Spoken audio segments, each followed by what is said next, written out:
വക്രതകളില്ലാത്ത, വളഞ്ഞു ജീവിക്കാത്ത നേർവഴിയിൽ പോകുന്ന യുവാവിനെ കാണുമ്പോൾ, ഒരു യുവതിയെ കാണുമ്പോൾ സൃഷ്ടാവായ അല്ലാഹുവിന് അവരോട് പ്രത്യേകമായ ഇഷ്ടമുണ്ട് എന്ന് പരിശുദ്ധ റസൂലുള്ളാഹി സ്വല്ലല്ലാഹു അലൈഹി വസല്ലം.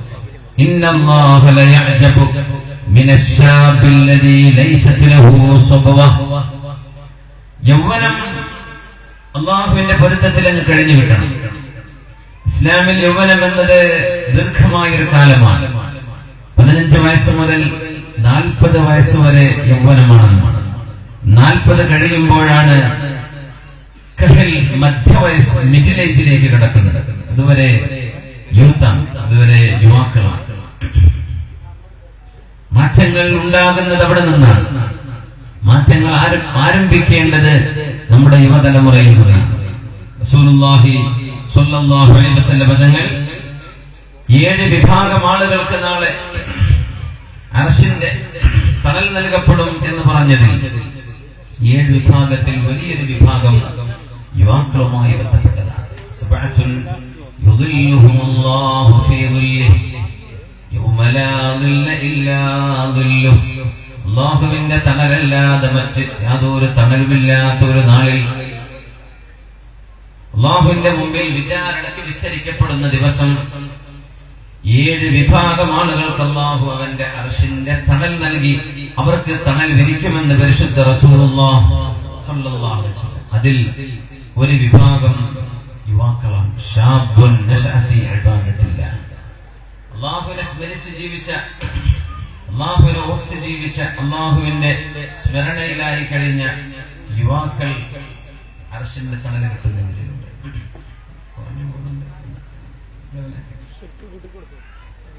റസൂലുള്ളാഹി സ്വല്ലല്ലാഹു അലൈഹി വസല്ലം തങ്ങൾ ഏറ്റവും കൂടുതൽ ശ്രദ്ധിച്ചതും ഈ ചെറുപ്പക്കാരെയാണ്. ഇസ്ലാമിക ലോകത്ത് കർമ്മശാസ്ത്രം പഠിച്ചെടുക്കുകയും ഉസൂലുൽ ഖുർആൻ പഠിക്കുകയും ഫിഖ്ഹിൽ അഗാധമായ പാണ്ഡിത്യം ഉണ്ടാവുകയും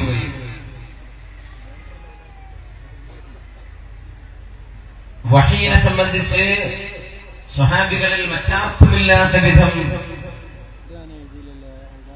അറിവ് ലഭിക്കുകയും, എന്നാൽ അല്ലാഹുവിന്റെ റസൂൽ വഫാത്താകുമ്പോ കേവലം 10 വയസ്സ് മാത്രമുണ്ടായിരുന്ന ഒരു സ്വഹാബിയെ നിങ്ങൾക്കറിയും എന്ന് വിചാരിക്കട്ടെ. തർജുമാനുൽ ഖുർആൻ എന്നാണ് അവർ അറിയപ്പെടുക. വിശുദ്ധ ഖുർആൻ വ്യാഖ്യാനിക്കാനുള്ള കഴിവുണ്ടായ ഒരു പണ്ഡിതൻ. തർജുമാനുൽ ഖുർആൻ, വിശുദ്ധ ഖുർആനിന്റെ വ്യാഖ്യാനങ്ങൾ അറിയുകയും അത് സ്വഹാബത്തിന് പഠിപ്പിച്ചു കൊടുക്കുകയും ചെയ്ത ഒരു ചെറുപ്പക്കാരൻ. അത് തങ്ങളായിരുന്നു.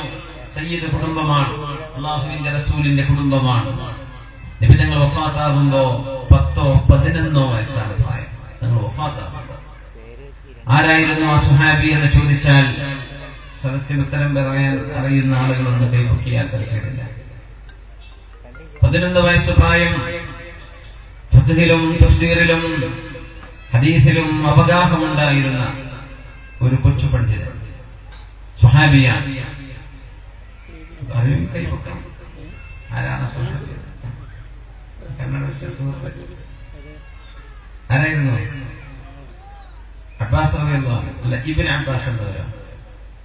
അബ്ബാസ് റളിയല്ലാഹു അൻഹുവിന്റെ മകനാണ് അബ്ദുല്ലാഹി ഇബ്നു അബ്ബാസ് റളിയല്ലാഹു അൻഹു. മാഷാ അല്ലാഹ്, അഹ്സൻത്. അബ്ദുല്ലാഹി ഇബ്നു അബ്ബാസ് റളിയല്ലാഹു അൻഹു മുത്തനബി തങ്ങളുടെ സ്വഹാബിയാണ്. പക്ഷേ വളരെ ചെറുപ്പമായിരുന്നു. അതിന്റെ പ്രത്യേകത സ്വഹാബത്തിന് ചെറുപ്പത്തിലെ അവർ ട്രെയിനിങ് കൊടുക്കുന്നു.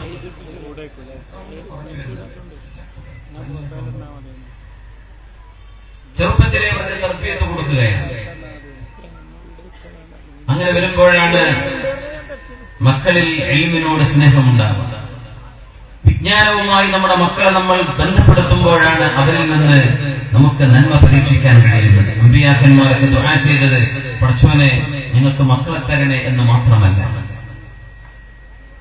മഹാനായ സക്കരിയ നബി അലൈഹിസ്സലാം മക്കളില്ലാതെ വന്നപ്പോൾ അല്ലാഹുവിനോട് ദുആ ചെയ്യുന്നു, റബ്ബി ഹബ്ലി മിൻ ലദുൻക ദുർരിയതൻ ത്വയ്യിബ.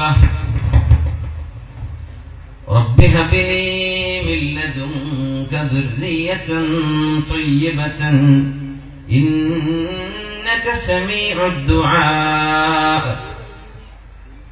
അല്ലാഹുവേ, നിന്റെ അരികത്ത് നിന്ന് നീ എനിക്ക് മക്കളെ തരണം. റബ്ബി ഹബ്ലി മിൻ ലദുൻക ദുർരിയതൻ ത്വയ്യിബ, സജ്ജനങ്ങളായ മക്കളെ തരണേ റബ്ബേ, നല്ല മക്കളെ. ത്വയ്യിബ, നീ ഇഷ്ടപ്പെടുന്ന മക്കളെ.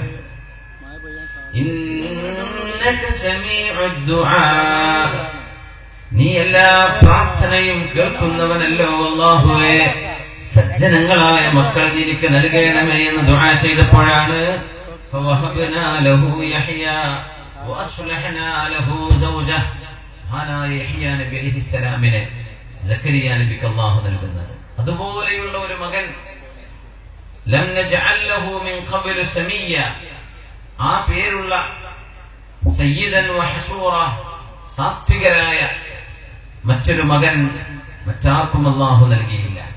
സക്കരിയ നബി അലൈഹിസ്സലാം ചോദിച്ചത് അങ്ങനെയാണ്. നമ്മളിൽ മക്കളില്ലാത്ത ദമ്പതിമാരുണ്ടാവും, അവർക്കൊക്കെ അല്ലാഹു കൺകുളിർമയുള്ള മക്കളെ നൽകട്ടെ. ആമീൻ യാ റബ്ബൽ ആലമീൻ. ഇബ്രാഹിം നബി അലൈഹിസ്സലാം ദുആ ചെയ്തു, വജുനുബ്നി വബനിയ അൻ നഅ്ബുദൽ അസ്നാം, വജുനുബ്നി വബനിയ അൻ നഅ്ബുദൽ അസ്നാം. അല്ലാഹുവേ, ഞാനും എന്റെ മക്കളും ബിംബാരാധന ചെയ്യുന്നവരായി പോകരുത്, ബിംബാരാധകരായി പോകരുത്. അതുകൊണ്ട് എന്റെ മക്കളിൽ ഏകത്വം വിശ്വസിക്കുന്ന, തൗഹീദ് വിശ്വസിക്കുന്ന ആളുകളെ നീ എനിക്ക് മക്കളായി നൽകണമേ. സയ്യിദന ഇബ്രാഹിം നബി അലൈഹിസ്സലാം വെറും മക്കളെ തരണേ എന്ന് ചോദിച്ചുകൂടാന്ന്, നല്ല മക്കളെ തരണേ. ആൺമക്കളായാലും പെൺമക്കളായാലും കുഴപ്പമില്ല. اجعل لي مقيم الصلاة ومن ذريتي. അല്ലാഹുവേ, ഞാനും എന്റെ മക്കളും നിന്നെ ഇബാദത്ത് ചെയ്ത് ഓർത്ത് ജീവിക്കുന്നവരാക്കി തരയണമേ. ഇബ്രാഹിം നബി അലൈഹിസ്സലാം നിസ്കരിക്കുന്ന മക്കളെ തരയണമേ. റബ്ബി ഔസിഅനി അൻ അഷ്കുറ നിഅമതക അല്ലതി അൻഅംത അലയ്യ വഅലാ വാലിദൈ وأن أعمل صالحا ترضاه وأصلح لي في ذريتي. സാത്വികനായ ഒരു സ്വാലിഹിന്റെ ദുആ അല്ലാഹു സൂറത്തുൽ അഹ്ഖാഫിൽ പറയുന്നു, അല്ലാഹുവേ, എനിക്കും എന്റെ മാതാപിതാക്കൾക്കും നീ ചെയ്തു തന്ന അനുഗ്രഹങ്ങൾക്ക് ശുക്ർ ചെയ്യാനുള്ള തൗഫീഖ് നൽകണമേ. وأن أعمل صالحا ترضاه, നീ ഇഷ്ടപ്പെടുന്ന സൽക്കർമ്മം ചെയ്യാനും തൗഫീഖ് നൽകണമേ. എന്റെ മക്കളിൽ നീ സ്വലാഹ നന്മ നൽകണമേ, നന്മ നൽകണമേ, നല്ലവരാക്കി തരണമേ. ഈ നന്മ അല്ലാഹുവിനോട് മാതാപിതാക്കൾ ചോദിച്ചു വാങ്ങണം. സമൂഹത്തിൽ നമ്മുടെ ചുറ്റുപാടുകളിൽ തിന്മകൾ കണ്ടുകൊണ്ടിരിക്കുമ്പോ സ്വാഭാവികമായ പേടി വരും മാതാപിതാക്കൾക്ക്. ഉറപ്പേ, എന്റെ മക്കൾ എന്തായി പോകും പടച്ചവനെ. ഇങ്ങനെയൊക്കെ നമ്മുടെ മക്കൾ കള്ളുകുടിയന്മാരും മയക്കുമരുന്നിന് അടിമകളും വ്യഭിചാരികളുമായി പോയാൽ ഈ മക്കളെ കിട്ടിയതിന് എന്ത് കാര്യം ഉറപ്പേ? ഇവരൊക്കെയാണോ അമ്മിഞ്ഞ പാല് കൊടുത്ത് വളർത്തിയത് ഉറപ്പേ? എന്റെ മക്കൾ ഇങ്ങനായി കഴിഞ്ഞിട്ട് എന്ത് കാര്യം? സ്വാഭാവികമായ ഭയം മാതാപിതാക്കൾക്ക് കാണും. അല്ലാഹുവിനോട് ദുആ ചെയ്യാം. ദുആ വലിയൊരളവോളം അല്ലാഹു സ്വീകരിക്കുകയും തൗഫീഖ് ചെയ്യുകയും ചെയ്യാനുള്ള കാരണമാണ്.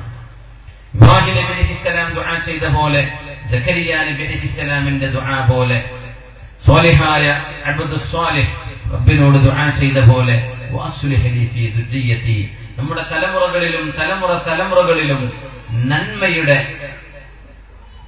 നന്മ സ്നേഹിക്കുകയും നന്മ ഇഷ്ടപ്പെടുകയും ചെയ്യുന്ന നല്ല മക്കളെ, നല്ല യുവാക്കളെ, നല്ല യുവതികളെ ഈ സമൂഹത്തിന് അല്ലാഹു നൽകട്ടെ. ആമീൻ എന്ന് നമ്മൾ പ്രാർത്ഥിച്ചു തുടങ്ങുകയാണ്.